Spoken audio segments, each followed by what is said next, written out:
Hello दोस्तों, मेरे इस YouTube चैनल में आपका बहुत बहुत स्वागत है। दोस्तों, आज के इस वीडियो में मैंने इकोनॉमिक्स का एक चैप्टर लिया है, भारतीय अर्थव्यवस्था के क्षेत्र। उससे रिलेटेड बहुत से इंपॉर्टेंट फैक्ट बताए हैं, उसके क्षेत्रकों के कौन कौन से भाग हैं उनके बारे में बताया है। तो पूरे वीडियो आप ध्यान से देखिए। दोस्तों, बात करते हैं अर्थव्यवस्था। अर्थव्यवस्था क्या होती है? समस्त आर्थिक गतिविधि, जितनी भी आर्थिक क्रियाकलाप होते हैं उनको हम अर्थव्यवस्था के अंतर्गत अध्ययन करते हैं। अब ऐसी आर्थिक गतिविधि, ऐसे क्रियाकलाप जिनसे जीवन के लिए आय की प्राप्ति होती है, उसी को कहते हैं आर्थिक क्रियाकलाप। और आर्थिक क्रियाकलापों का अध्ययन ही अर्थव्यवस्था कहलाता है। अर्थव्यवस्था के अंतर्गत इसका अध्ययन करते हैं। अब बात करते हैं भारतीय अर्थव्यवस्था के क्षेत्र के। तो इसके क्षेत्रक जो तीन आधार पर उनका डिवाइडेशन किया गया। पहला वो है जो कार्य की प्रकृति के आधार पर, कार्य किस प्रकार है उसकी प्रकृति के आधार पर क्षेत्रकों का डिवीजन किया गया। और दूसरा वह है संपत्ति के स्वामित्व के आधार पर क्षेत्र। संपत्ति का स्वामित्व किसके पास है? सरकार के पास है, व्यक्ति के पास है, तो उस आधार पर क्षेत्रकों का डिवीजन किया गया। और तीसरा है कार्य की शर्तों के आधार पर, किस आधार शर्त क्या होगी उस आधार पर क्षेत्रकों का डिवीजन किया गया, डिवाइडेशन किया गया। तो चलिए बात करते हैं कार्य की प्रकृति के आधार पर क्षेत्रकों की। ये कार्य की प्रकृति के आधार पर क्षेत्रक तीन प्रकार के होते हैं। एक पहला क्षेत्रक होता है प्राथमिक क्षेत्रक, दूसरा द्वितीयक और तीसरा तृतीयक। प्राथमिक क्षेत्रक के अंतर्गत कृषि क्षेत्रक इसे कहते हैं। प्राथमिक क्षेत्रक को ही कृषि क्षेत्रक कहते हैं, क्योंकि कृषि तथा उससे संबंधित विभिन्न प्रकार के उत्पाद होते हैं, तो इसीलिए इसको कहते हैं कृषि क्षेत्र। कृषि क्षेत्र में क्या होता है? प्राकृतिक संसाधनों के द्वारा वस्तुओं का उत्पादन किया जाता है। जितने भी प्राकृतिक संसाधन होंगे उनके द्वारा वस्तुओं का उत्पादन किया जाएगा। इसके अंतर्गत कृषि हो गया, डेयरी हो गया, डेयरी मतलब दुग्ध उत्पाद, पशुपालन करना, दूध का उत्पादन, दुग्ध उत्पाद करना, दूध का उत्पादन करना तथा उससे अन्य उत्पाद तैयार करना। ये प्राथमिक क्षेत्र के अंतर्गत कृषि क्षेत्र हो गया, डेयरी उद्योग हो गया, मत्स्य पालन आप समझ सकते हैं, मछली पालन, ये भी प्राथमिक क्षेत्र के अंतर्गत आता है। और वानिकी, वानिकी मतलब वनों को लगाना, वनों को बढ़ाना तथा वन से विभिन्न प्रकार की वस्तुओं को इकट्ठा करना, जड़ी बूटियां हो गई, लकड़ी हो गई, विभिन्न प्रकार के वन के उत्पाद, और उसको हम कहेंगे वानिकी, यानी वन का संरक्षण करना, उसको आगे बढ़ाना, उससे उत्पाद को, उस वन के उत्पाद को प्राप्त करना ही वानिकी कहलाता है। तो ये हो गया प्राथमिक क्षेत्र, जिसे हम कहेंगे कृषि क्षेत्र। दूसरा दोस्तों आता है द्वितीयक क्षेत्र, यानी औद्योगिक क्षेत्र इसे कहते हैं। इसमें क्या होता है? जो प्राथमिक क्षेत्र से प्राप्त वस्तुएं होती हैं उनका क्या किया जाता है? नई वस्तुओं का निर्माण किया जाता है। जो प्राथमिक क्षेत्र की वस्तुएं हैं, जैसे मान लो गेहूं हमने पैदा किया, अब गेहूं से हमने क्या किया? ब्रेड बनाया, तो ब्रेड क्या हो गई? द्वितीयक क्षेत्र में आ गया। ब्रेड को हमने गेहूं से उत्पादन, पहला तो गेहूं के प्राथमिक क्षेत्र हो गया। प्राथमिक क्षेत्र के उत्पाद को जब हम दूसरा उत्पाद उससे तैयार करते हैं तो उसे हम कहेंगे द्वितीयक क्षेत्र। अब ब्रेड बनाकर मैंने क्या किया? उसका बिजनेस किया, तो वो तृतीयक क्षेत्र में पहुंच जाएगा। तो द्वितीयक क्षेत्र में क्या होता है? प्राथमिक क्षेत्र से प्राप्त वस्तुओं द्वारा नई वस्तुओं का निर्माण किया जाता है। निर्माण, विनिर्माण, औद्योगिक गतिविधियां, ये सब इसमें सम्मिलित किया जाता है। विनिर्माण क्या होता है? यानी मशीनों, यंत्रों तथा श्रम का प्रयोग करके नई वस्तु को बनाना, विनिर्माण हो गया। और औद्योगिक गतिविधियां मतलब उद्योग को स्थापित करना, उद्योग हो गया। तो ये हो गया द्वितीय क्षेत्र, यानी औद्योगिक क्षेत्र हो गया।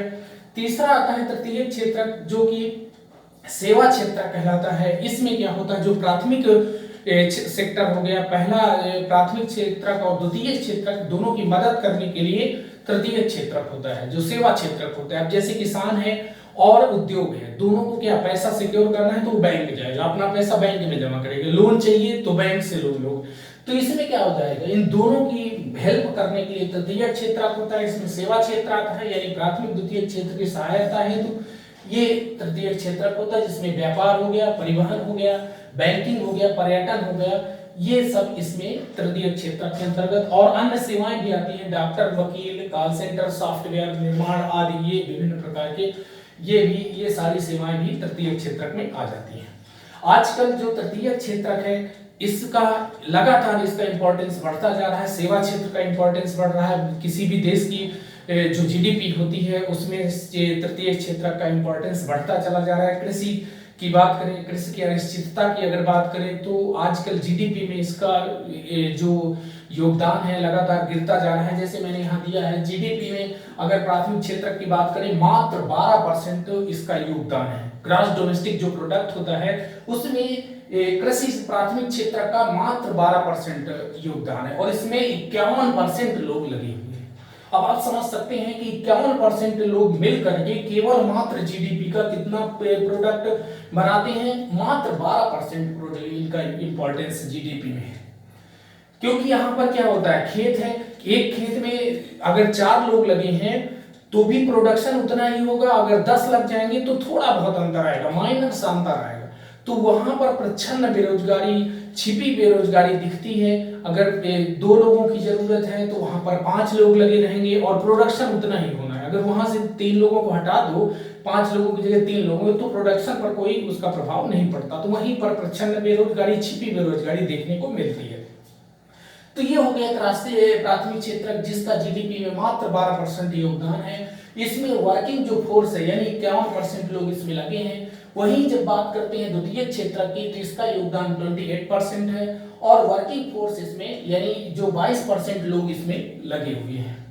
और तृतीय क्षेत्र जो कि 60% है जिसका योगदान है जीडीपी में, और यहाँ मात्र 27% व्यक्ति लगे हुए हैं। तो आजकल इसका इंपॉर्टेंस जो तृतीय क्षेत्र है कंटिन्यू बढ़ता चला जा रहा है, जीडीपी में इसका योगदान बढ़ रहा है। तो ये हो गया दोस्तों पहला आपका कार्य की प्रकृति के आधार पर क्षेत्र। दूसरा है संपत्ति के स्वामित्व के आधार पर क्षेत्र। संपत्ति का स्वामित्व तो उसके आधार पर सार्वजनिक क्षेत्र या इसी को हम कहेंगे सरकारी क्षेत्र, और दूसरा है निजी क्षेत्र। सार्वजनिक क्षेत्र क्या होता है, अधिकांश परिसंपत्तियों पर सरकार का क्या होता है, स्वामित्व होता है और सभी सेवाएं सरकार उपलब्ध कराती है। इसमें क्या होता है, एक तरह से जितना भी स्वामित्व है वो सरकार का होता है और सभी सेवाएं सरकार के द्वारा उपलब्ध कराई जाती हैं। ठीक है, तो ये हो गया सार्वजनिक क्षेत्र। निजी क्षेत्र में क्या होता है, इसमें व्यक्ति तथा विशेष कंपनी का योगदान होता है और क्या होता है, यही परिसंपत्तियों का स्वामित्व वितरण एक व्यक्ति या कंपनी के हाथ में होता है। जैसे विभिन्न प्रकार के रिलायंस, जियो कंपनी ले लीजिए, ये कुछ कंपनियां यहाँ तक आप देखेंगे निजी क्षेत्र की कंपनियां इसके अंतर्गत आती हैं। सार्वजनिक क्षेत्र के अंतर्गत क्या आती हैं, जो सरकारी कंपनियां हैं वो यहाँ पर इसके अंतर्गत आती है। ठीक, अब कार्य की शर्तों के आधार पर क्षेत्र। कार्य की शर्तों के आधार पर क्षेत्र दो तरह के, एक संगठित क्षेत्र हो गया, एक असंगठित क्षेत्र। संगठित क्षेत्र वो होते हैं जो रोजगार की अवधि निश्चित इनमें होती है, काम करने के घंटे निश्चित होते हैं, सरकार द्वारा ये पंजीकृत होते हैं और निर्धारित नियमों और विनियमों का इनमें पालन किया जाता है। जैसे कारखाना अधिनियम हो गया, मजदूर अधिनियम हो गया।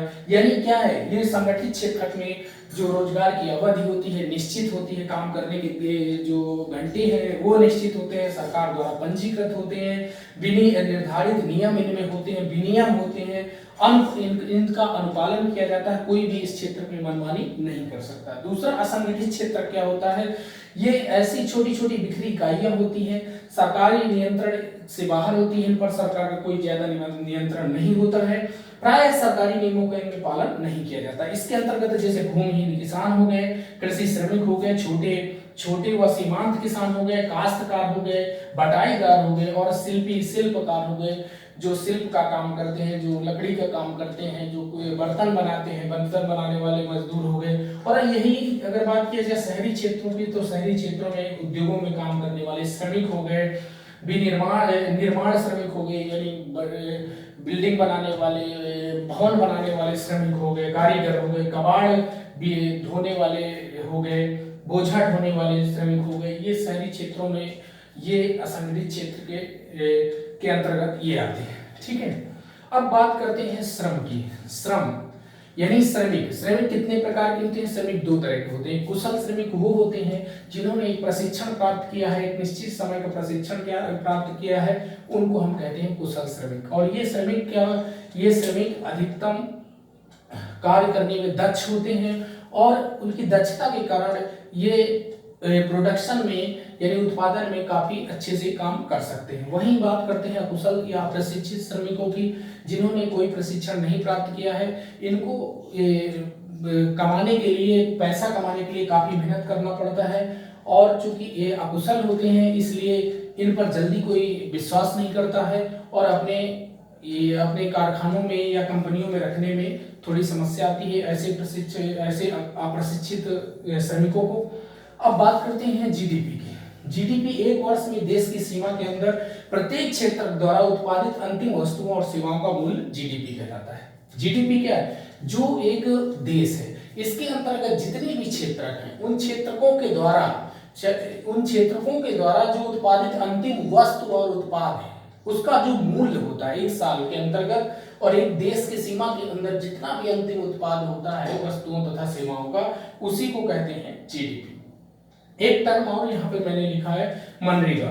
मनरेगा आप देखते हैं जो कि Mahatma Gandhi national rural employment guarantee act 2005 में आया और इसमें क्या होता है, ग्रामीण स्तर पर लोगों को जो जरूरतमंद लोग हैं जिनको रोजगार चाहिए और बेरोजगार लोगों के लिए ये 100 दिन के काम की गारंटी देता है। अगर उन्हें काम नहीं मिलता है तो उनको भत्ता दिया जाता है, जब तक उनको काम नहीं मिलता तब तक के लिए उनको भत्ता दिया जाता है। तो ये एक टर्म भी आपको याद रखना है। दोस्तों चलिए, वीडियो पसंद आता है वीडियो को लाइक करिए और चैनल को सब्सक्राइब करिए। अगर आप चैनल को सब्सक्राइब करते हैं तो निश्चित रूप से इस चैनल से आपको हेल्प जरूर मिलेगी। तो आज बस इतना ही, मिलते हैं अगली वीडियो में, तब तक के लिए नमस्कार।